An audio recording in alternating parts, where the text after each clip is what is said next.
Y si te dijera que hasta el 60% de los errores se da por no saber leer un papel de no más de 10 centímetros, ¿me creerías? Imagínate este escenario. Son las 2 de la madrugada y te llaman porque hay un paciente que se encuentra con irregulares condiciones generales. El médico te pasa la tirilla de gases arteriales y te dice estos gases están raros y solo tienes 60 segundos para leerlos y así poder tomar una decisión para darle tratamiento a tu paciente. ¿Estarías dispuesto a leerlos correctamente? ¿Lo sabes hacer? ¿Lo sabes hacer de verdad? En ese momento, bajo toda esa presión, sin usar Google o alguna otra aplicación, si hay aunque sea una mínima duda en tu cabeza sobre esto, quédate porque te lo voy a explicar de una manera muy sencilla. Cómo convertimos los números en interpretación clínica clara y concisa. Una gasometría arterial es un examen que aparece de manera rutinaria en las historias clínicas de los pacientes. Pero seamos sinceros, muchos pueden mirar los números, pero pocos son los que lo entienden realmente. Y el no saber interpretarlos a veces no es nuestra culpa, simplemente no nos enseñaron cuál era el método correcto. Nos enseñaron fisiología y valores de referencia, pero no nos enseñaron cómo es el orden exacto para poderlos interpretar de una manera adecuada. Soy Oscar Garzón, fisioterapeuta cardiopulmonar, y quédate porque te voy a explicar la lectura básica de gases arteriales de una manera muy sencilla. Quiero que prestes mucha atención con este método que te voy a explicar. Es un método sencillo y de fácil aplicación cuando estés en tu práctica clínica. Vamos a comenzar a leer los gases arteriales por pasos. Para esto quiero recordemos algo. Vamos a darle dos nombres y dos apellidos siempre en nuestra interpretación de gases arteriales. Para eso vamos a comenzar con el pH. Este va a ser el primer nombre. Los valores de referencia del pH están entre 7.35 y 7.45. Recordemos, valores por debajo de 7.35 me indican estado de acidosis, mientras que valores por encima de 7.45 me indican valores de alcalosis. Ya tenemos el primer nombre, cómo estaba el pH, alto o bajo, o estaba en condiciones de normalidad. Luego sigo a revisar las condicionantes que me pueden modificar ese pH. Para eso voy a centrarme en dos valores importantes, el estado del bicarbonato y el estado del CO2. Cada uno va a representar una función diferente, mientras que el bicarbonato me va a representar el estado metabólico, es decir, cómo se encuentra la función renal. El CO2 me va a representar el estado respiratorio, la perfecta relación entre el estado base y el estado ácido. Recordemos, es muy importante nuestros valores de referencia. Bicarbonato entre 22 y 26 miliequivalentes sobre litro y los valores del CO2 van a estar entre 35 a 45 milímetros de mercurio. Pero estos valores de CO2 también están muy sujetos a condiciones de altitud. En altitud estos valores nos van a modificar un poco. Ahora quiero que miremos algo muy importante, la relación que tiene el bicarbonato con el pH y la relación que tiene el CO2 con el pH. Este es uno de los tips más importantes para que ustedes determinen cómo se analiza unos gases arteriales de manera adecuada. El bicarbonato tiene una relación directamente proporcional con el pH. Para que ustedes me entiendan, si el bicarbonato aumenta, mi pH también va a aumentar, pero si el bicarbonato disminuye, el pH va a disminuir. Lo que no pasa con el CO2. El CO2 tiene una relación inversamente proporcional con el pH. Si el CO2 me incrementa, el pH baja, y si el CO2 me disminuye, mi pH aumenta. ¿Por qué pasa esto? Porque resulta que el CO2 actúa como un estado de ácido. ¿Qué quiere decir? Que si ese estado de ácido aumenta, obviamente el pH también va a caer. En esta relación es donde buscamos cuál es la alteración primaria para yo poder darle el segundo nombre. Si es una alcalosis respiratoria metabólica o si es una acidosis metabólica o respiratoria. Seguido de esto, quiero que revisemos este apartado, la base exceso. Uno de los valores más importantes que me permiten identificar el estado metabólico del paciente, y con esto también puedo identificar si la alteración metabólica es primaria o el estado metabólico está siendo compensado. En este caso voy a revisar la base exceso, valores de referencia de -2 a +2. Valores más negativos de -2 me indican un déficit de base. Eso involucra estado de acidosis, mientras que valores superiores a 2 me indican un exceso de base, por lo que me indica alcalosis metabólica. Recordemos, la base exceso me permite identificar el estado metabólico. Ya tenemos los dos nombres, estado de acidosis, la causa metabólica o respiratoria. Me interesa saber si esa condición ácido-base se encuentra compensada o no. En ese orden de ideas tengo que revisar cómo están los valores tanto del bicarbonato como los valores del CO2. Recordemos que nuestro organismo funciona de manera compensatoria cuando hay o existe algún tipo de alteración. En este caso voy a poner un ejemplo muy puntual. Nos acaba de llegar un paciente a urgencias por un EPOC exacerbado. Estos pacientes tienden a ser hipercápnicos, ¿qué quiere decir? Valores altos de CO2. En este caso, si mi CO2 aumenta, esperaría que el pH se encuentre bajo, es decir, una acidosis respiratoria. Pero para que esa acidosis no sea mortal y no me pueda comprometer en la vida del paciente, el bicarbonato tiene que comenzar a actuar para intentar regular los valores normales de ese pH. Por lo que yo esperaría que el bicarbonato intente aumentarme para que el pH intente aumentar por estado de base y se intente regular sus niveles normales de pH. Es muy normal encontrar un CO2 de 56 que me representa una acidosis respiratoria con un bicarbonato entre 29 o 30 miliequivalentes, resultante de esa compensación de esa acidosis respiratoria. También tenemos un ejemplo muy característico como lo es la cetoacidosis diabética. En este tipo de pacientes tenemos valores de bicarbonato demasiado bajos que involucran a que el pH, porque recuerden la relación directamente proporcional, también se baja. Para eso, el estado respiratorio debe comenzar a compensar esos niveles bajos de pH. Y en este caso, ¿qué hace el paciente? Incrementa la frecuencia respiratoria para comenzar a bajar los niveles de CO2, es decir, bajar esos niveles de acidemia que pueden aún más bajar los niveles de pH.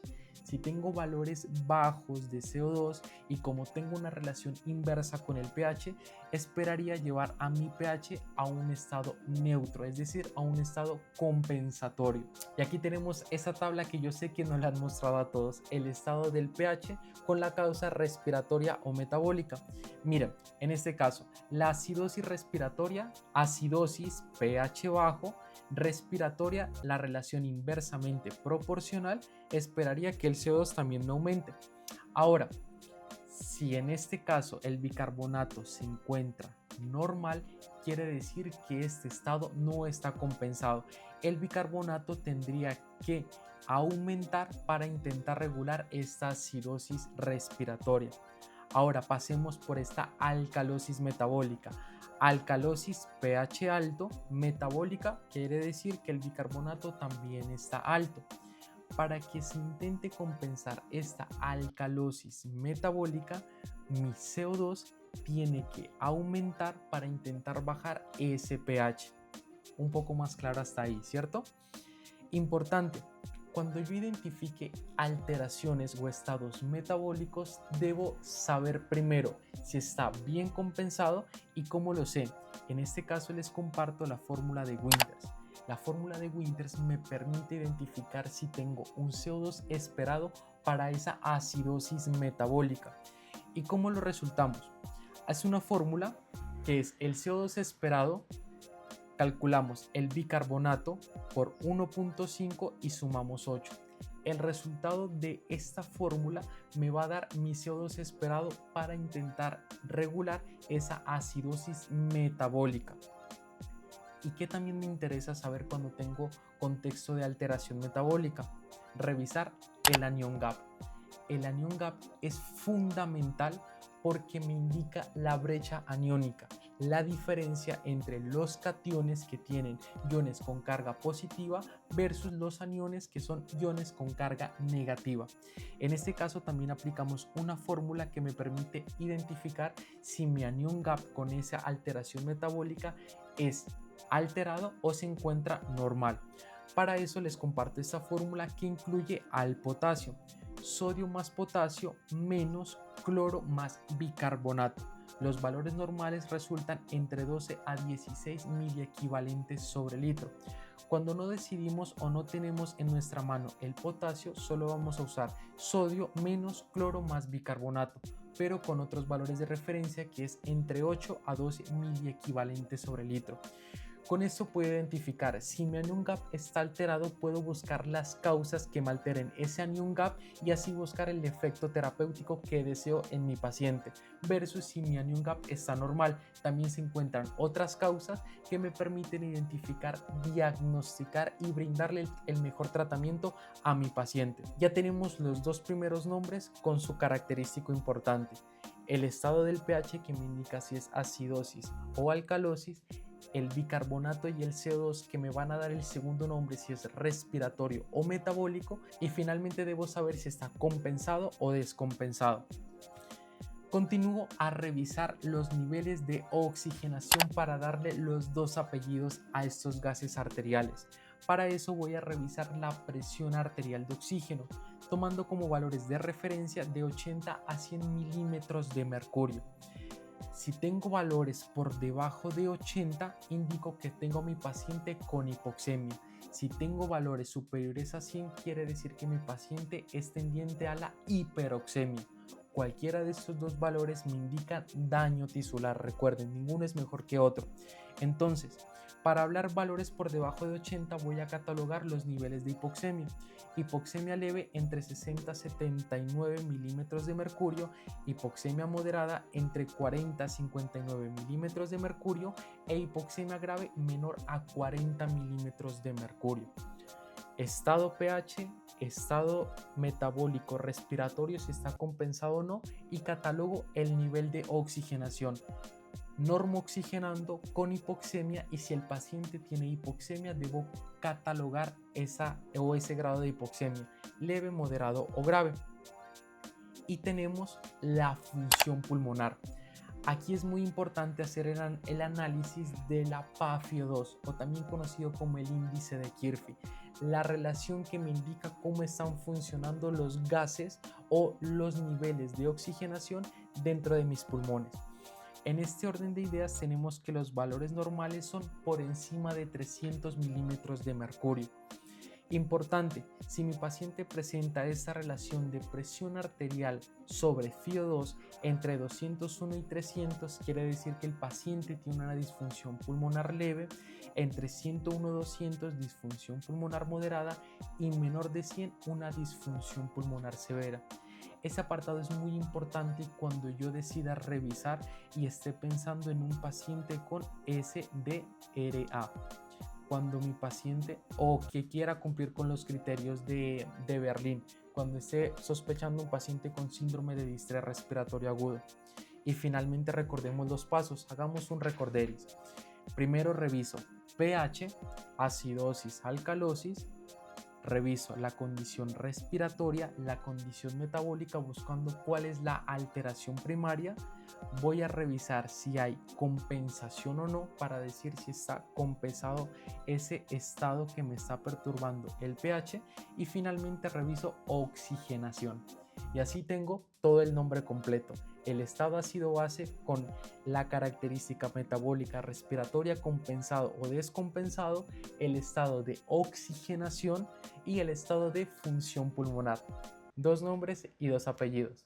Y así es como se leen los gases arteriales. Excelente, acabas de entender gasimetría arterial de interpretación básica en pocos minutos. Ahora llévala a la práctica y cuéntame cómo te va. Ahora, si esto fue de gran utilidad para ti, no te olvides en suscribirte, porque si te gusta la ciencia explicada de manera sencilla, este canal es para ti. Por quedarte hasta este punto del video, quiero ofrecerte algo que te va a llevar mucho más lejos en la interpretación de gases arteriales.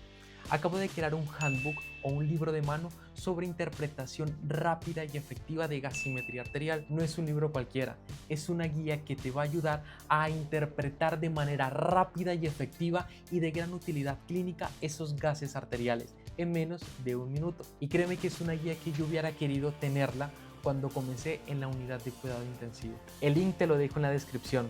Está en mi bio y créeme que el precio vale menos que lo que vale un café en un hospital. Te dejo mis redes sociales para que me sigas. Publico videos relacionados con ciencia y salud pensados para ti. Soy Oscar Garzón, fisioterapeuta cardiopulmonar, y esto fue Salud Explicada con Ciencia para ti. Nos vemos en un próximo video.